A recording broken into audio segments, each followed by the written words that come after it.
Here's a forewarning before you continue watching. I am going to be harsh on the service I have experienced so far. I will point out the good, but I will also point out the bad. Remember that this is only my take. Some of you may have had better or worse experiences, but this video is solely my own take and has not been influenced by anyone else's. We cool? Okay, on with the video. So the new FaceIt system for Team Fortress 2 is here and everyone is raving about it. If you haven't heard, a big esports platform called FaceIt have launched their very own TF2 servers which have been in a closed beta for a couple of days now. Some of the bigger TF2 community members such as Big Joey and Solarlight were hyping a big project coming to the game, and that very project was this. While they're known for bigger competitive tournaments in games like CSGO, FaceIt have decided to try and launch a casual 12v12 format for Team Fortress, offering a bot-free experience with no random bullet spread, no random critical hits, and no auto balance. This sounds tantalizing for the community, as you all know by now that bots have been causing chaos in Valve's casual mode for months. To access this, you first have to sign up for the beta and create a FaceIt account. When you're in the client, you'll be able to click the play button if you have access, and from there you'll be placed into your team with a captain of each team selecting maps to remove, until one remains, which is the map that you'll be playing. You're able to speak with the other players and your own team to help decide what is chosen, so you're not left out of the decision. The map pool at the moment is quite small, with it initially having maps like 2 Fort, Turbine and Hightower included, which have since been removed and instead replaced by others such as Sunshine and Pier. While the map pool being small is to be expected at the moment, they definitely have gone in the right direction in terms of map choice by doing this. You may be asking if it's a casual experience, then why is removing two of the biggest casual maps in 2 Fort and Hightower a good thing? And trust me, I'll get to why I think this is later on. For now, let's go into the actual game experience. Once a map has been decided, you'll be given the IP to paste into your console, or you can click the connect button.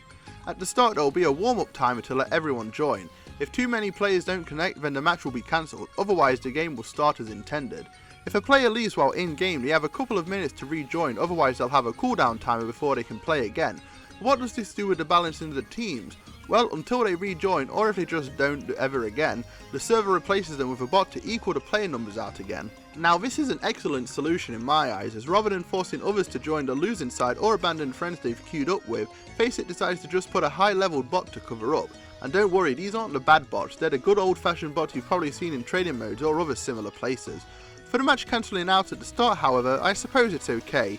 If they wanted to, I'm sure they'd be able to add enough bots, but I can see why they don't continue the game on, since they'd rather have most, if not all players to be actual people. At the beginning of playing on their servers, I thought it was really good. It was a great time being able to just play good old Team Fortress 2 matches without having to worry about bots automatically headshotting you or dying from a crocket out of nowhere.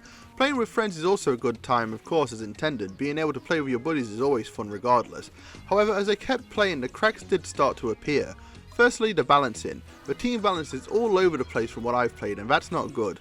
I've been in matches where either team will roll the other due to really skilled players being stacked on one side. This isn't fun for either team, as most of the time the team with a disadvantage will just end up having to play until the end with no chance of recovering. Now before you say anything, I know there's a command that you can use to forfeit the match, but that shouldn't be the case, especially when it's supposed to be casual mode. I typically play on either Uncle Topia or Creators.tf servers due to their style of play being close to what I want. If at the end of a round a certain team has been steamrolling another, they will scramble teams to even it out and continue on.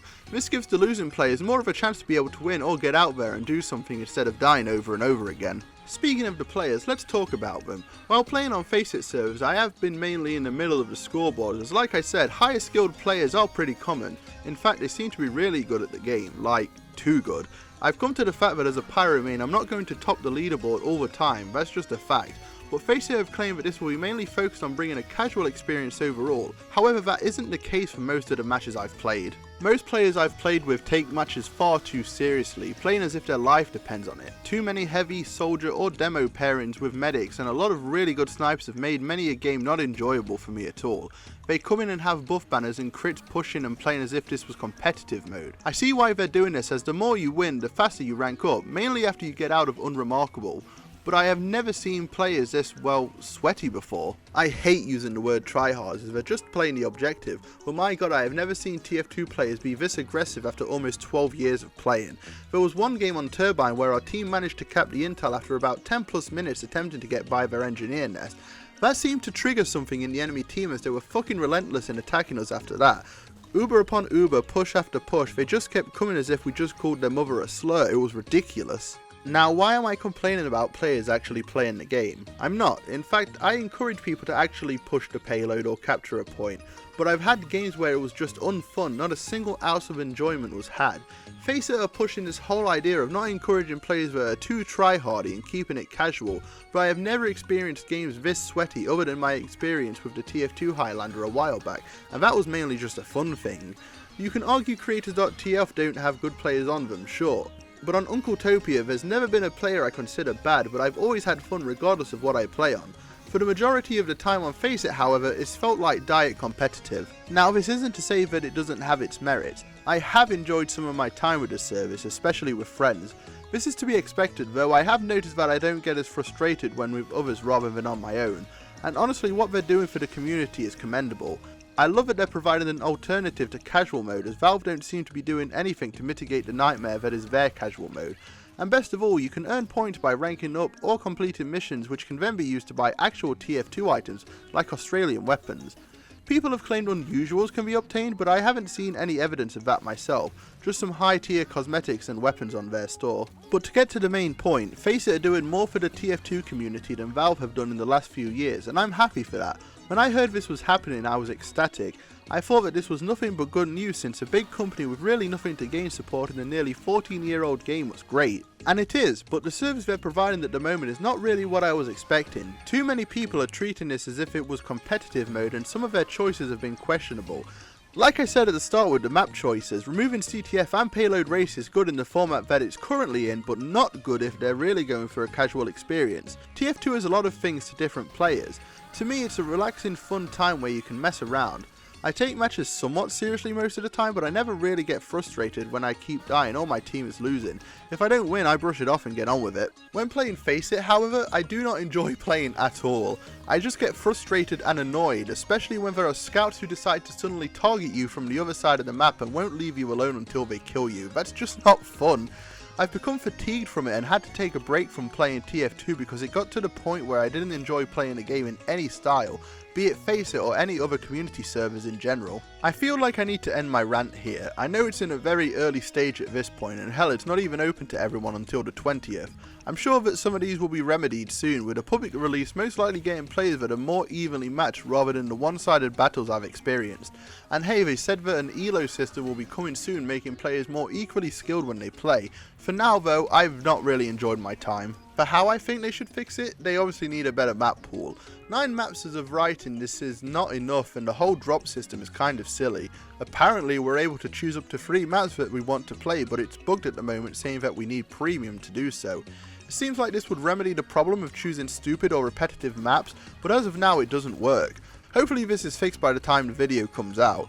They're probably going to keep the service as basic as possible by sticking to only official maps, meaning we won't be seeing custom maps in the rotation at any point. This is a shame, as I love playing maps that I've either never seen before or don't see very often elsewhere. I understand that they want to stick with what works though, so I'm not too bothered by this, though it would be cool to see if they go with custom maps in the future. Like I said, with players trying too hard, this will most likely be fixed when the influx of new players come in when it goes live on the 20th, but the game should feel more casual than they do at the moment. If they're boasting that it's supposed to be like that, make an effort to emphasize it. If you don't or can't do that, how about you make a separate queue for that proper casual experience? If someone wants to play Hightower or 2 Fort for a couple of hours, then they can go for the first option. If they want to properly play a game of Payload or King of the Hill, then they can go for the other one. Not everyone cares about trying super hard, nor do they care about wins or losses, so emphasizing the difference between the 2 potential queues would be nice. If not, then back your promises by giving us a more laid back experience like Valve used to give. You are promoting it as casual, so I'd like to feel like I'm having a fun time. That's my take on the beta so far. I'm sorry if you didn't like it, but that's just how I feel. I'm not going to bullshit you guys on any take I give on anything, so there's my proper 2 cents. This is only the beginning, so I'm sure in a couple of months the FaceIt experience will be vastly improved, and hopefully I'll eat the words I've said here. FaceIt are brilliant for starting this service for us all, and I'll still be supporting them even after my tirade. For now though, I'll either stick to Uncletopia, Creators.tf, or any other community server that allows a fun experience. I don't play Team Fortress to get angry and annoyed, I play it to just mess around and have a blast. FaceIt doesn't facilitate that right now for me, but I'm hopeful that they'll do so in the coming weeks and months. Just because I don't enjoy it too much so far doesn't mean you should just ignore it though. This is a pretty interesting time for TF2, so the service can only improve with more players and feedback, so whether you can access it now or not, you should give it a go and see what you think. Maybe it fits your taste more than it does mine, but when I'm told that it's supposed to be casual, I don't really want to play too competitively. Well, this has been BonOakley's take on FaceIt, and as always, I'll see you guys in the next one.